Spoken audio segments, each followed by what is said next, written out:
And in this phase I'm always reminded very strongly of the parallel that we find in the writings of Jacob Boehme, the German mystic of Görlitz. This shoemaker gives us a very interesting parallel of the relations between God and demon.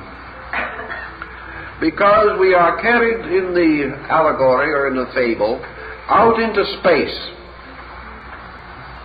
And in space we find one brooding figure, standing upon a great cloud with folded wings of sable hue, a great brooding figure leaning upon a sword and standing looking out into the infinite. And this brooding figure is Satan.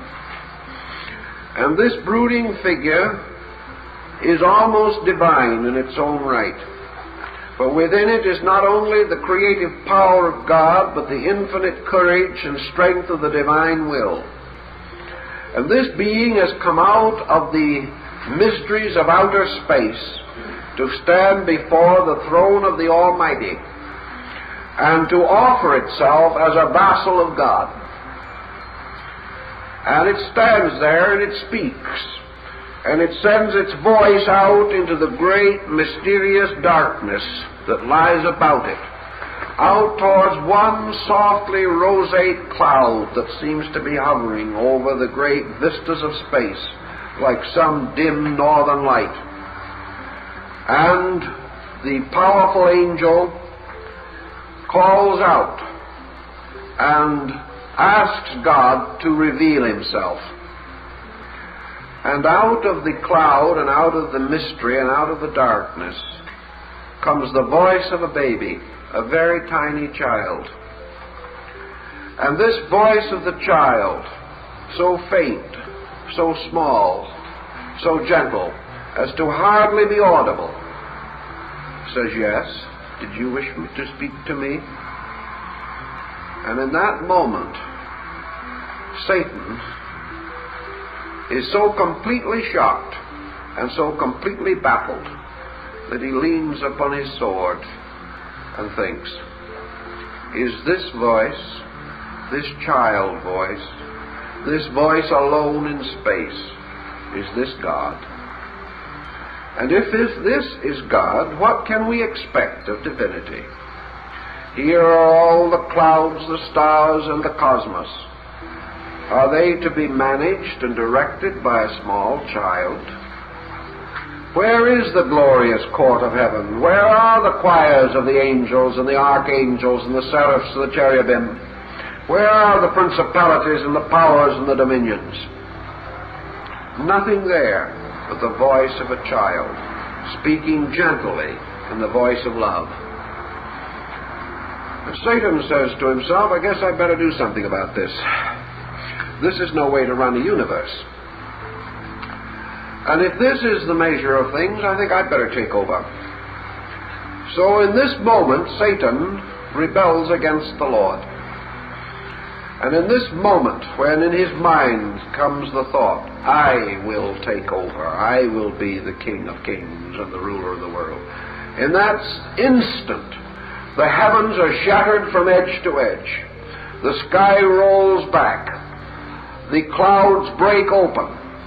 And out of this mist and darkness and out of these rosy shadows, there bursts a light that strikes upon Satan with such a tremendous power that he is cast down upon his knees. And there suddenly before him, in all of its effulgent glory, is the God of might and the God of battles. The soft voice has disappeared, and now stands all the glory of the armies of the Lord under the psychopompos of the archangel Michael. And here are the hosts of heaven in their golden armor, and an ineffable glory and an ineffable strength beyond all human understanding. And Satan cannot understand. He does not know what has happened.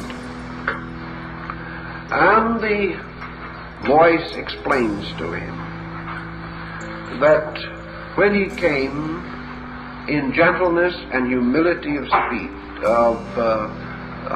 speech and appeal, he was brought into the presence of the great meekness, which is God. For God is always the gentle voice to those who come in obedience. But God is always the voice that is almost impossible to hear, the childish little voice of those who obey. But the moment there comes into the mind of man arrogance, worldliness, and power, the God of meekness disappears, and there is beheld the vassals of wrath. In that instant the sky opens, and the power of the heavens is revealed, or is revealed in all its glory. Not because heaven has changed, but because rebellion has changed the sight of the one who beheld it. The glory was always there, but the meek in heart see only the meekness, but the proud behold only the wrath. And this was the battle between the divine mind and the mortal mind, between the will of heaven and the will of man. And in this great battle, man by disobedience released the wrath and came under the power of the retribution of natural law. Man knows of no laws until he breaks them. Man knows of no wrath until he disobeys. Man is not aware that there is in the universe anything but beauty until he breaks the law. And this was Bamy's expression or interpretation of the rebellion and the fall of the archangel Lucifer and his hosts, and the great war in heaven.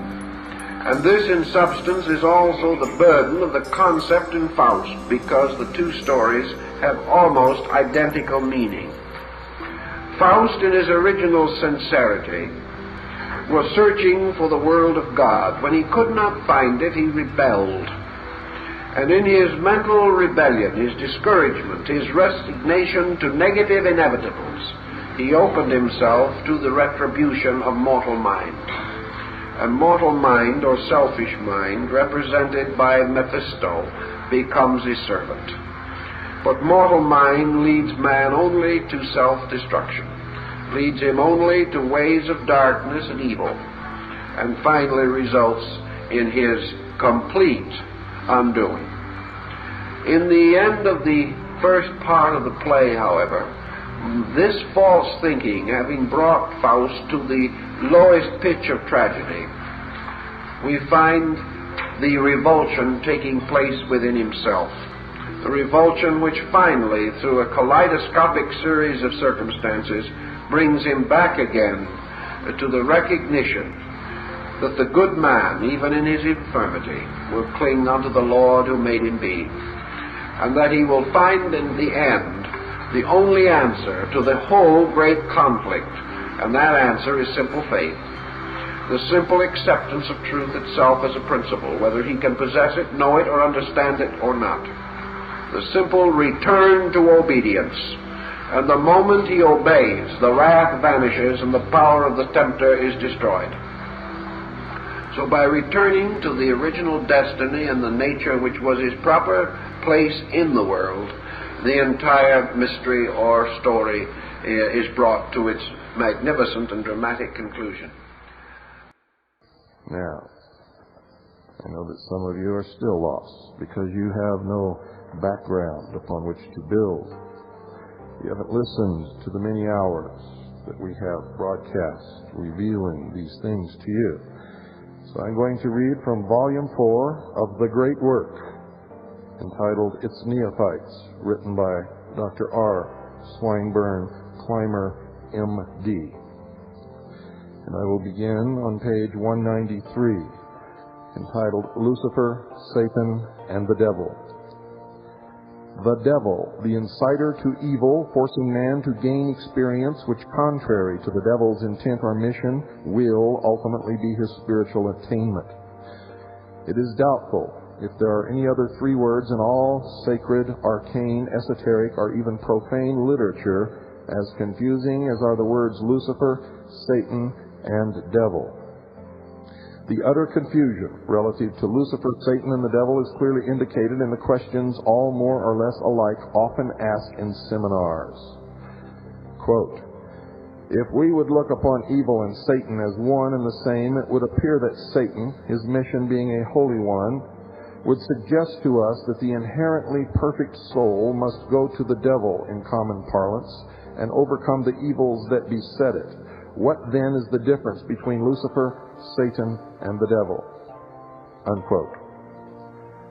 This statement is basically an error. If the term being had been used, the concept would be correct. These beings in the heavenly sphere were perfect in the sense that they knew no evil, that there was no evil in them, but they were not souls in the sense we understand, and as God in his statements concerning the sons of men indicates, because they had no experience, they possessed no consciousness as we understand it. They had not passed through the experiences of pleasure and satiation, sorrow and suffering. They had not passed through the cauldron of fire. Remember, these are the philosophers of fire, the cauldron of fire, the hell of the earth life, in effect, gone to the devil. So as to know good from evil, and by having overcome evil with good, become gods. Become gods. You see the difference when you get into the great work between what they tell the neophyte and what the truth really becomes. So as to know good from evil, and by having overcome evil with good, become gods. Lucifer, being second only to God in his power, like many of the angels, became dissatisfied with this state of being. He was dissatisfied insofar as he himself was concerned in being an inactive part in a perfect state of being. He wanted to know. He wanted to experience. This dissatisfaction could not exist in an otherwise perfect state. Hence, in biblical language, God cast him out. That is, Lucifer fell or came down with a purpose not only insofar as he himself was concerned, but concerning all others in the Elysian sphere, and all those, the angels who were of like desire, fell or came down with him. Being next to God, he had no desire to supersede God. Nevertheless, his desire was to become knowing, to lead others into the light of self-knowledge, and in descending, he became Lucifer, the light bearer, the bearer of the torch, the same torch at the apex of the obelisk in Dealey Square, the same torch that burns on the grave of President John F. Kennedy, the same torch lifted aloft by the Statue of Liberty, the same torch worn upon the breast insignia of the graduating class of St. John's High School, 1994. The same torch. The spirit of incentive in man to seek the light and become not God, but gods. And this is a direct quote from this book, The Great Work, by R. Swinburne Clymer, Volume 4. Quote, "This idea God himself endorsed," unquote. These beings who descended from heaven beginning with the time that man became a conscious, thinking creature were and are the divine spark incarnate. Quote, "And man breathed in the breath of life and became a living soul," unquote. So Lucifer and the fallen angels in man, according to the great work, are the same entity. I continue. They pass through the experiences of good and evil, converting the evil into good, becoming as the gods, and returning at least for a time to that sphere they gave up when their desire caused them to fall or descend or come to earth. Lucifer symbolizes the desire which was born in or became aroused in those beings which the Bible designates as angels. They became dissatisfied or were made dissatisfied by Lucifer with their inactive state because of a lack of knowledge, not of evil. Because they had no concept of it, of the divine passions of men know, such as love, affection, kindness, and generosity. Their desire and dissatisfaction caused the divinity to cast them out. That is, give them the freedom to come to earth, incarnate in human, though as yet soulless beings, and gain experience. Perhaps, we cannot know, they did not realize the great evils into which the carnal nature of the flesh would lead them. Don't go away. I'll be right back.